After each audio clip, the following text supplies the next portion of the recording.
Mother, Tell me the story about the Grand Dukes, the one where there are castles, lakes, and happy people. All right, then listen carefully. A long, long time ago, in the lands called Trakai, there lived a Grand Duke named Vytautas. Trakai, in Lithuanian history, is a small place of great importance. It is one of the most visited places in East Europe. It is the architectural peculiarity, original events, and unique entertainments that attract people here.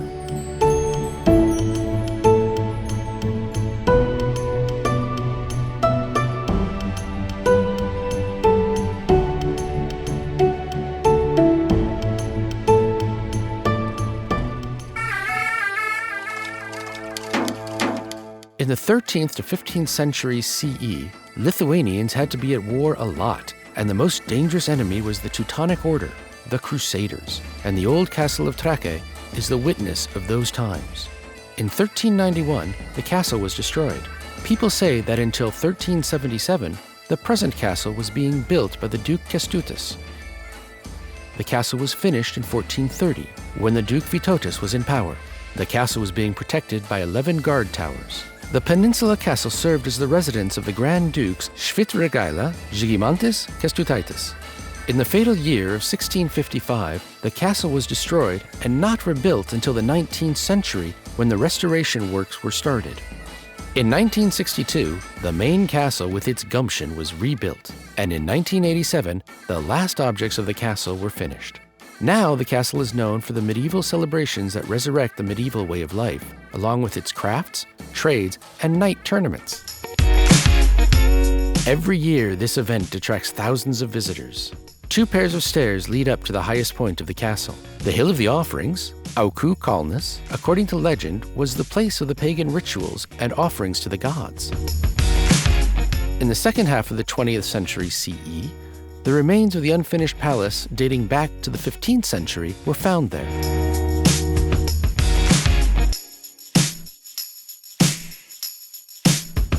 Now the castle is arranged with expositions, and events that are held there.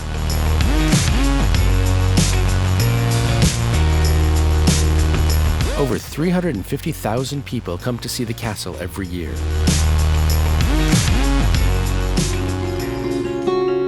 Trakai also became the home for the Karaims. In the end of the 14th century, Vytautas relocated them from the Crimea and settled them in the part between the 2 castles, the one in the peninsula and the one on the island.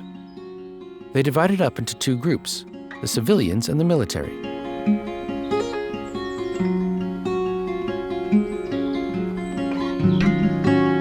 There is still the House of Prayer, one of the 3 working knesses in the world, the school, Medresa, and on the other side of the lake, a cemetery dating back to the times when the Karaims had just settled in Trakai. Today, it is popular to come to Trakai to taste the unique traditional dish, kibene, made by Karaims for hundreds of years, and the traditional Karaim wedding cake, shimtalapis.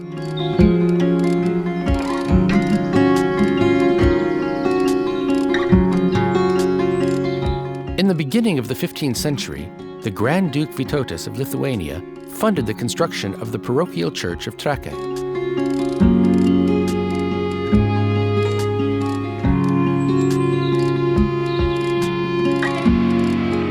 The church itself is famous for its painting of the Virgin Mary, which is believed to have been painted in Constantinople back in the year 1123, and is believed to have miraculous powers.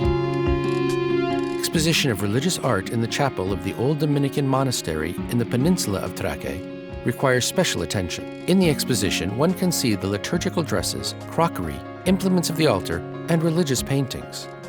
The interior of the chapel, badly damaged after the closing of the monastery in 1863, is now fully restored. Mass hasn't been held in the chapel for a long time, but because of the museum, the sacred aura has been returned to this monument of culture and history, and it became a local attraction.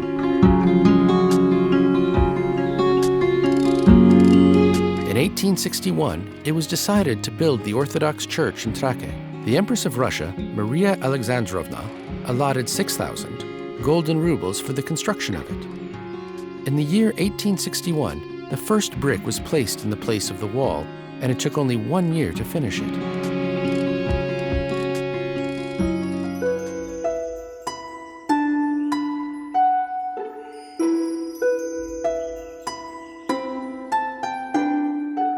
The peninsula between the lakes of Galve and Skaistis were mentioned in the historical sources from the 14th century. In those times, it was called the island of Algirdas, Algirdosala, and belonged to the Tartarian nobles. Later on, had many masters, until in the second half of the 19th century, when it was acquired by Count Juozapas Tiškevičius.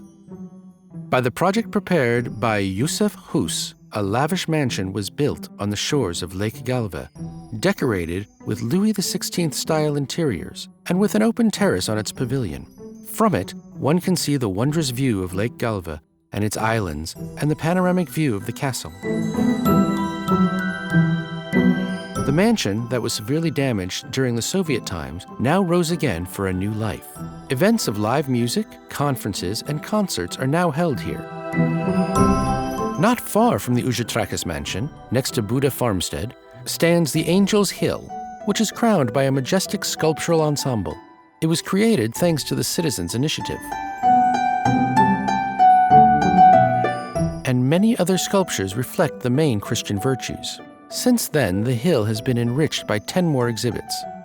Not just famous carpenters and sculptors from Lithuania and abroad, now every Angel's Hill visitor may bring their own angel.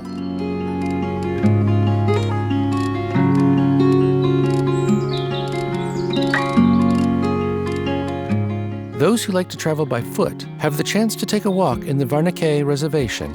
An observational path has been paved here.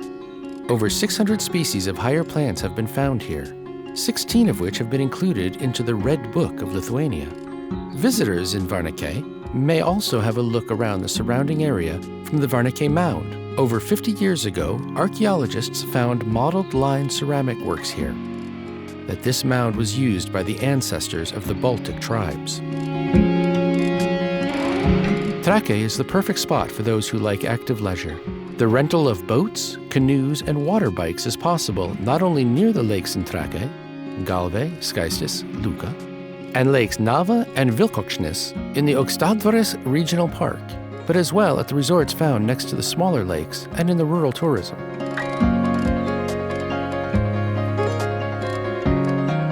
Mother, how did you think of such fairy tales? This fairy tale is real, and soon you can see everything for yourself.